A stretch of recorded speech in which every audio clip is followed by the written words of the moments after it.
ভাই আপনারা তো কোঠা নিয়ে সংস্কার নিয়ে আন্দোলন করছে, আপনারা কোঠার পাগল হয়েছেন। আমরা জনগণ কি পেলাম? আপনারা স্বপ্ন দেখতেছেন আগামী দিনের আমরা প্রেসিডেন্ট হব। আগে ইংলিশ শিখুন, আগে ভাউয়াল শিখুন, ইংলিশের ওয়ার্ড শিখুন।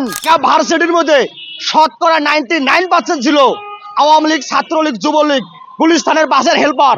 আর এখন আমরা যুদ্ধ করার পরেও দেখি টিএসসির মধ্যে আমরা যখন যাই, ছাত্র সম্মেলনেরা লক্ষ লক্ষ ছাত্রের মাঝে ইফতার পার্টি দেয়, কিন্তু আমাদের চান্স দেয় না, স্কেটুকু ব্রেক করতে দেয় না। এখন বাংলাদেশে যখন বৈষম্যহীন, যেমন আমাদের ছাত্র ভাইরা যখন এই টিএসসির মোড়ে আজও ভাষ্য করে শোডাউন উঠেছিল, সেই সময় তাদের আন্দোলন ছিল কোটা সংস্কার। যে কোটা সংস্কার নিয়ে আমরা সবাই বৈষম্যহীন, যারা কোঠায় আছে তারা সবারই চাকরি হয়, আমরা শিক্ষিত স্টুডেন্ট, আমাদের কেন চাকরি হয় না? কিন্তু কোটা সংস্কারের বিনিময়ে আমরা আম জনতা সবাই মিলে যুদ্ধ করেছি, আমরা কোটা সংস্কার করব। লাস্ট পর্যায়ে আমরা যুদ্ধ নেমেছি এক দফা দাবি, আমরা স্বৈরাচার পতন করে ছেড়েছি। এখন আমাদের যে ছাত্র ভাইরা যে আমাদের সাথে, জনগণের সাথে যে ধোঁকাবাজি করবে আমরা তো জানি না। তারা আমাদেরকে এখন রেখে, জনগণকে রেখে এখন তারা যে নাগরিক, জাতীয় নাগরিক পার্টি তৈরি করছে। এই জাতীয় নাগরিক পার্টি, এখন আমি জানতে চাই ছাত্র ভাইরা এরা তো নিজেই চলতে পারে নাই, আর এই যে মানিক এভিনিউর মধ্যে যে জনসভা, যে স্রোতের ঢল দেখলাম, এই টাকাগুলার খরচ এদের ব্যয়বহুল কে করতেছে? আমরা তো একজন 24-এর আন্দোলন বীর মুক্তিযোদ্ধা, আমরা তো পরিচয় পেলাম না।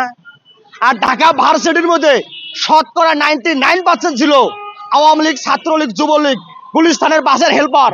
আর এখন আমরা যুদ্ধ করার পরেও দেখি টিএসসির মধ্যে আমরা যখন যাই, ছাত্র সম্মেলনেরা লক্ষ লক্ষ ছাত্রের মাঝে ইফতার পার্টি দেয়, কিন্তু আমাদের চান্স দেয় না, স্কেটুকু ব্রেক করতে দেয় না।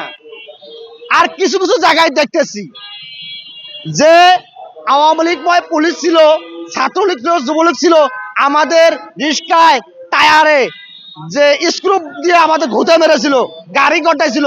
এখন যারা কোটা সংস্কার নিয়ে আন্দোলন করেছে, তারা যদি আবার ইউনিভার্সিটি মধুর ক্যান্টিন থেকে কোঠা চালু করিয়ে ছাত্র ট্রাফিক যে মোড়ে মোড়ে আইন দিয়েছে, একটা যেমন ট্রাফিক ফেল, যেমন সানগ্লাস, যেমন ট্রাফিক আইন, যেমন তার মোসাম ট্রাফিক সার্জেন্ট, তার কাছে পরামর্শ নাই, আমরা রাস্তায় দেখি।